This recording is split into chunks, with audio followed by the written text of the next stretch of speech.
Kwa majina naitwa Frida Mimiriki Mole, binti wa umri wa miaka 22, mzaliwa Tanzania. Nashukuru kwa nafasi mlionipatia. Tulikuwa na mgogoro wa eneo hilo liliuzwa bila sisi kupatiwa taarifa yoyote, na baada ya hapo tukachukua hatua za kisheria. Kwanza tulimfuata balozi wa mtaa, tukamueleza hilo, akalichukua. Baada ya hapo akatuambia tumfuate mwenyekiti wa mtaa. Tukamfuata mwenyekiti wa mtaa, akatuambia tusubiri. Baada ya kutuambia tusubiri, sisi tukakaa tunasubiri. Anasema kwamba kuna mzee anamuita kwamba ili aje kusuluhisha. Nikamwambia mama, hapana, hapa watakuwa wanatupotezea muda. Kuna kesi kadhaa.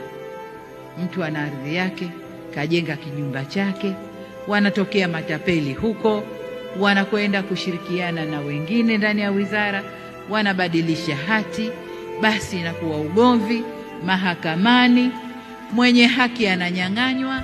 Baada ya hapo nikamwambia mama tuende kata, ndio tukaenda kata. Baada ya kufika pale kata tukasikilizwa na mtendaji wa kata. Baada ya kusikilizwa na mtendaji wa kata akasema tufike siku ya Jumamosi, kuna wawakilishi pale watatusikiliza waliotumwa na Mheshimiwa Rais Samia Suluhu.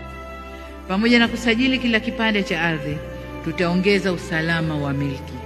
Ile hapa pangu, hapa sio, hapa pangu, hapa sio, sasa itakuwa haipo. Baada ya kufika pale tukaeleza changamoto za eneo letu. Baada ya kueleza changamoto la eneo, wahusika wakafika katika eneo lenyewe kuangalia eneo lilivyokuwa, wakapima eneo. Baada ya hapo wakamuita mnunuzi wa eneo wa mara ya kwanza, wakamuita na mnunuzi wa eneo wa mara ya pili. Mnunuzi wa eneo wa mara ya pili hakufanikiwa kufika, ila alimtuma mwakilishi. Baada ya hapo mnunuzi wa eneo la pili alifika na mikataba yake.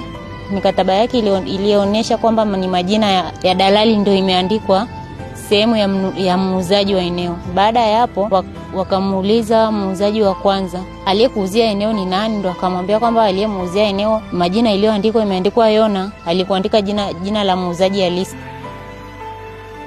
Mwenye haki ananyang'anywa kwa sababu tu watu wana uwezo wa kubadilisha hati za umiliki wa ardhi ile. Lakini ukimuuza nyumba ulijenga, hapana, nyumba alijenga huyu.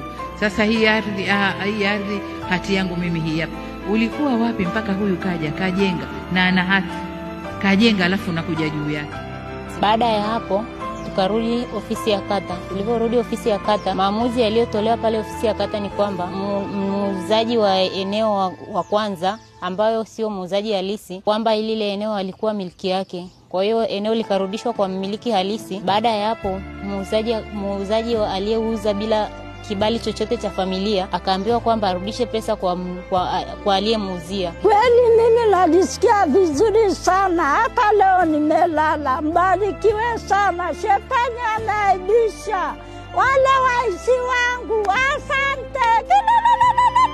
Hivyo tunamshukuru Mheshimiwa Rais Samia kwa msaada tuliopata. Nashukuru, maana kama sio nyie singeweza chochote. Na hapa hongera sana, mbarikiwe, muendelee kuwasaidia wanyonge. Mtusaidie sana na wengine pia anayeteseka. Asanteni sana. Kwa hiyo haya yanakwenda kuondoka, ndugu zangu. Nashukuru Rais, maana umetuma vijana wako waje niangalie kama nimefikia wapi, na nimesema asante. Mbarikiwe sana. Kuna kitu hapo hapa lakini utapewa na Mungu. Samia, asante. Asante Mama Samia, ubarikiwe sana. Sina hapo hapa lakini utapewa na Mungu.